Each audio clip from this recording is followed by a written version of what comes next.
Inaasahang maiibsan na ang perwisyo hatid ng hindi pa tapos na infrastructure project sa Mandaluyong City na nagdudulot ng matinding pagbaha.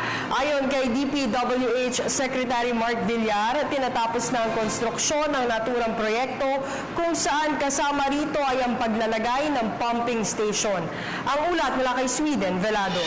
Matatapos na ang halos 2 taong kalbaryo sa baha ng mga residente ng lungsod ng Mandaluyong matapos ang ultimatum na ibinigay ng mga contractor ng flood control project kay Department of Public Works and Highways Secretary Mark Villar para kumpletuhin ang naantalang konstruksyon ng proyekto.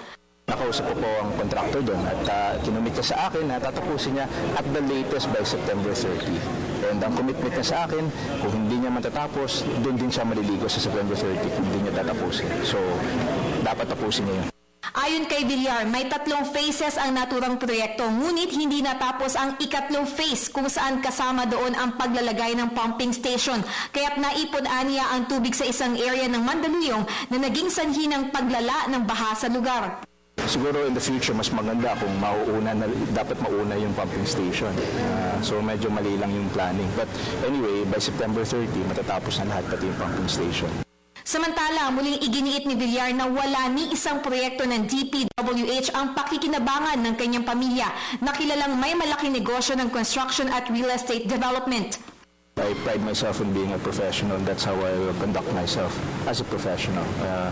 Hindi makikinabang kahit anong no businesses or anything that's related to my family. Walang makikinabang. That is my commitment. Dumating sa Davao City si Villar nitong Sabado para sa isang basketball game kasama sina Senador Sonny Angara at Alan Peter Cayetano at nakipagkita na rin kay Pangulong Rodrigo Duterte. Ito si Sweden Velado para sa PTV News. Hi, ako si Ria Fernandez. Mag-subscribe na sa PTV YouTube channel. I-click lang ang subscribe button.